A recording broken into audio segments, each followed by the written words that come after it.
So this is Pastor Bruce from a larger church down there to give us some of the strategicness about how we bring it into the church. You guys, can you hear me? Yeah.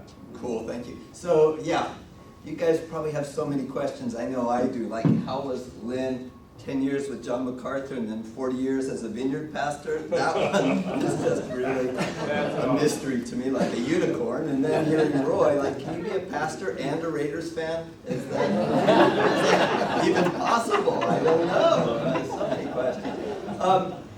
Let me start off with an idea for you, that Jesus is a revolutionary. And he's not an anarchist. He's not trying to blow up things. He's a revolutionary. He's really trying to turn an upside-down world right side up.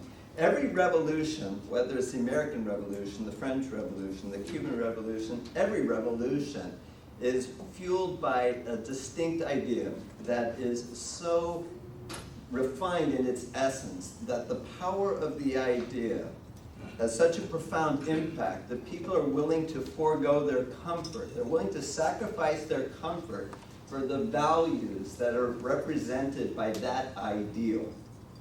And the essence of Jesus' revolution, if you distill it down to its one idea, it's this. You love God with all of your heart, all of your soul, all of your strength, all of your mind, and you love your neighbor as you love yourself. That is the revolutionary idea. And if we actually live that value, if we live those values that are connected together permanently, it would turn this world right side up. The essence of this revolution is that if we actually live this value, Christ's kingdom, its value, will be advanced, and what the people that we serve are longing for is contentment. And the way to contentment is found in loving God supremely and loving your neighbor as you love yourself. Do you believe that? Okay? There's some of you that aren't convinced, and that's okay. I believe it because I've discovered it in my own life. I've served the Lord for 30 years, and how I came to the idea of neighboring was relatively recently. It's about a 3-year-old journey in my life, and I don't have time for the sake of time today to get into the details. But I can tell you that as a result of this journey, as a result of this discovery, as a result of living these values, I am more content in my Christian life than I have ever been. And so what I want to talk to you about is how you can accomplish this in your church. And without leaders getting on board with this, it is going to be effectively impossible to do in the context of a local church or in a community. But if leadership is on board with the idea, you could start out with you guys as church plant in the DNA of the church, or take an existing church and transform it, because I've lived that experience. I am living that experience, I can say, of taking a church that was 20 years old at the time that it adopted neighboring, to see it's actually taken place and is rooted now in the values of the church. People are living the values. I would conservatively estimate that over 60% of a congregation of over 1,000 people are living the values of loving God and loving their neighbors as part of their consciousness. So how do we do that? That's what you may be wondering, right? Yeah.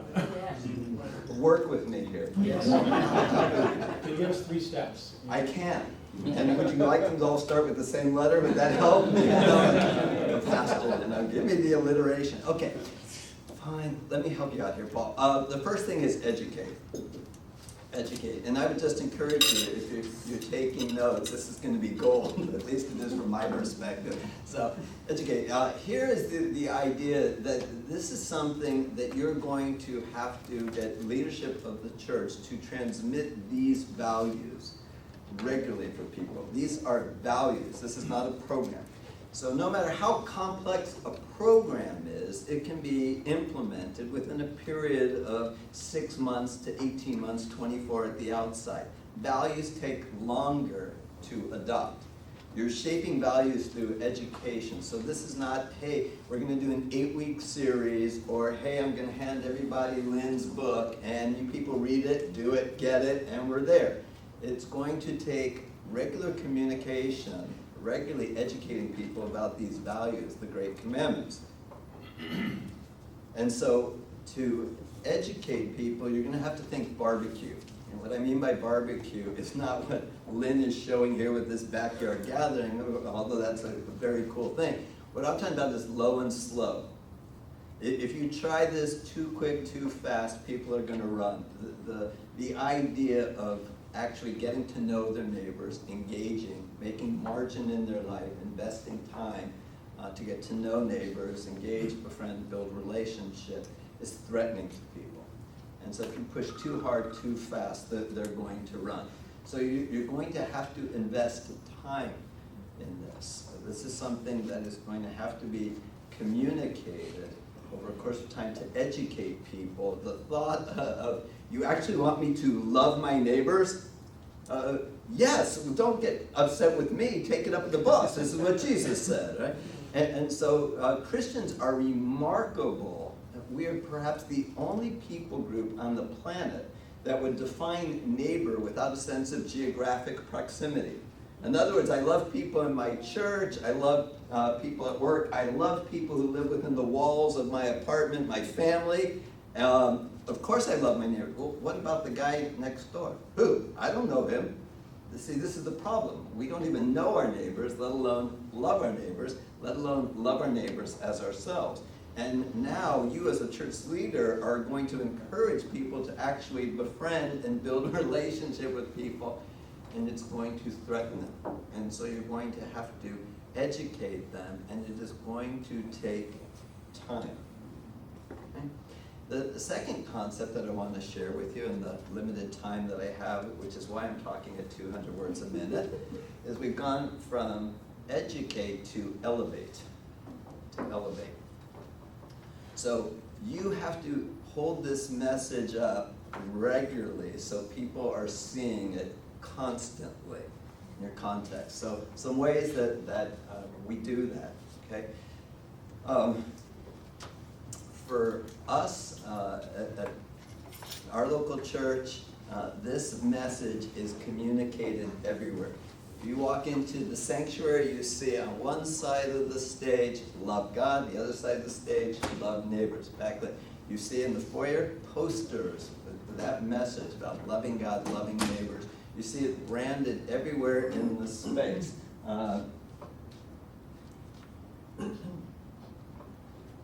This message is everywhere. Paul, this one's yours, large, like you ordered, okay?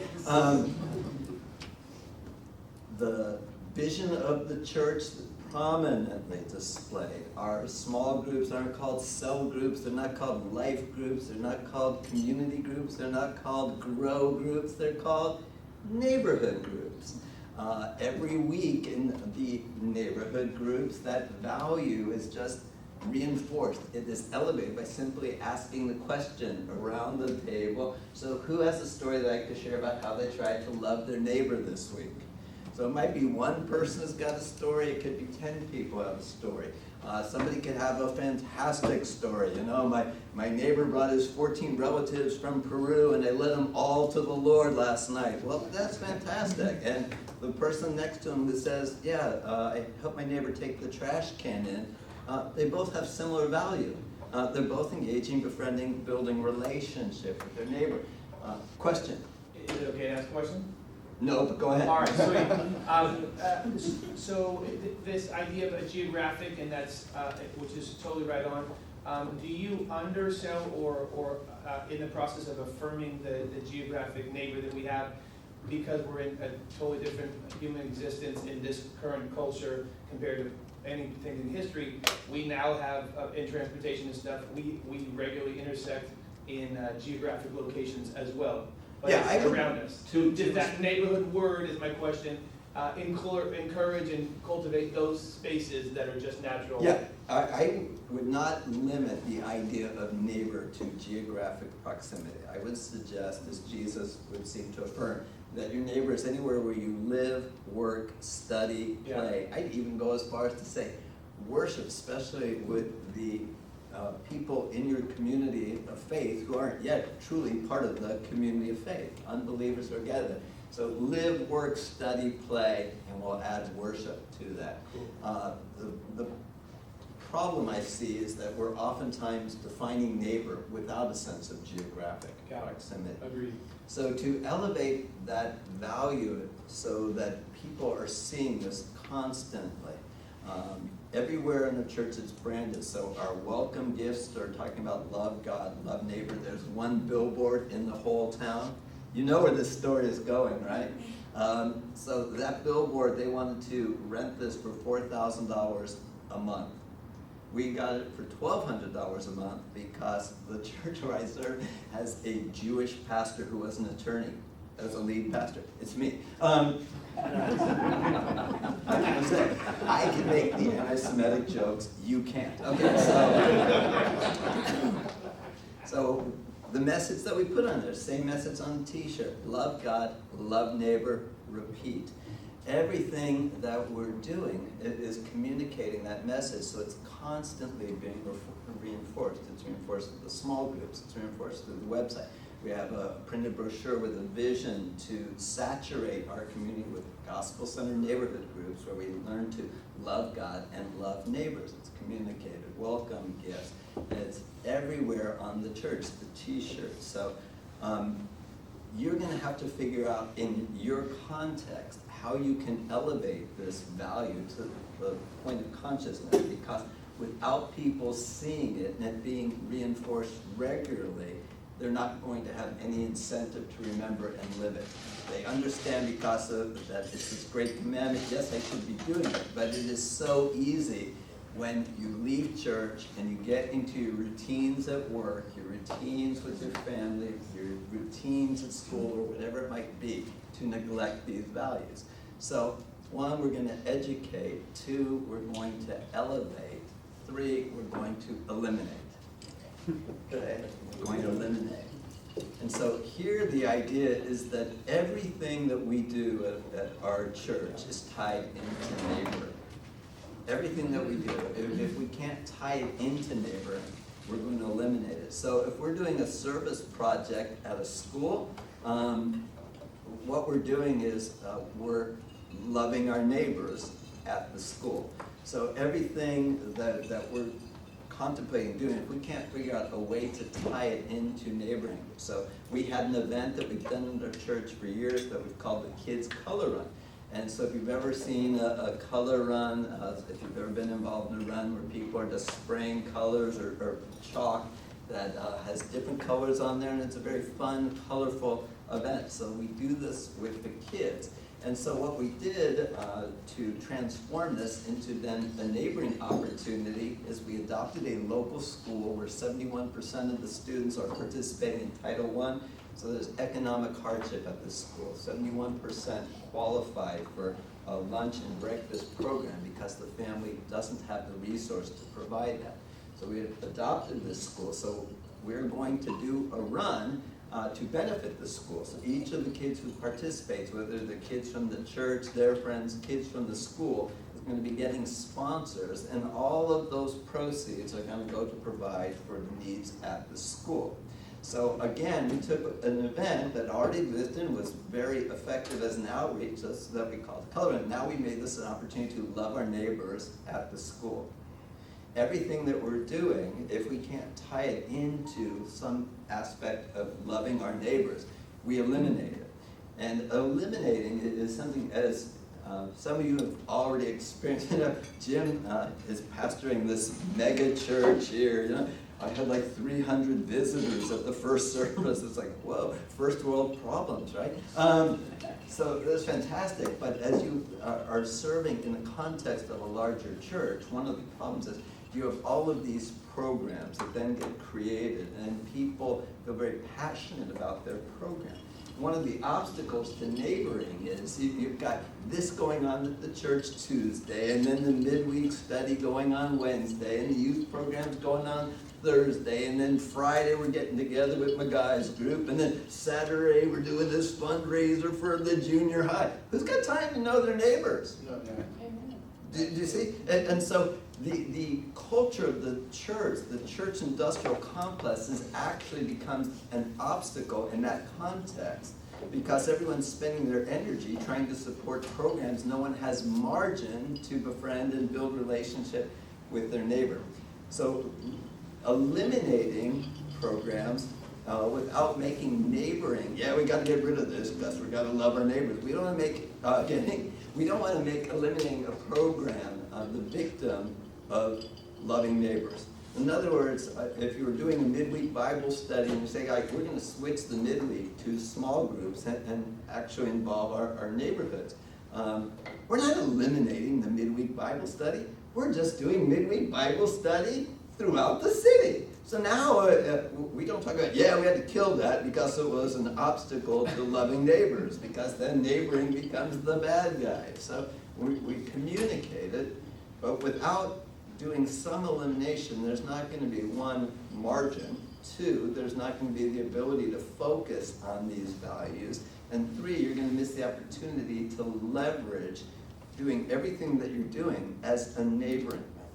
So my last thought for you, and unfortunately this doesn't start with an E, forgive me, it is that you're going to need to do this idea of loving neighbors, or your church is going to die. Now that I have your attention, let me explain to you why. Presently, churches that are growing are typically cannibalizing other churches as opposed to reaching lost people. The reason we are currently ineffective at reaching lost people is because we're living in a postmodern, post-Christian, post-everything culture. And so your effectiveness in inviting somebody to your church barbecue, your church event, is no more effective than your neighbor inviting you to their ashram, to their mosque, to their synagogue. It's like, oh great, you're having a barbecue at your synagogue. Well, I guess they won't be serving pork. You're not like, oh look, there's a jolly job. Come on kids, let's go to the synagogue. Who wants to bring a yarmulke? Of course not. And so why do you think, in our context, when we tell people to come to our event, that they have any interest? It is not until we have actually loved them and they have seen that love demonstrated over a course of time that we have the right then to communicate to them the Jesus of the gospel and the gospel of Jesus. That's the game changer. And if we don't do that, we're not going to survive. I mean, yes, Jesus is going to build his church, and the church in America will continue to decline until we engage people who don't know Jesus. Thank you, guys.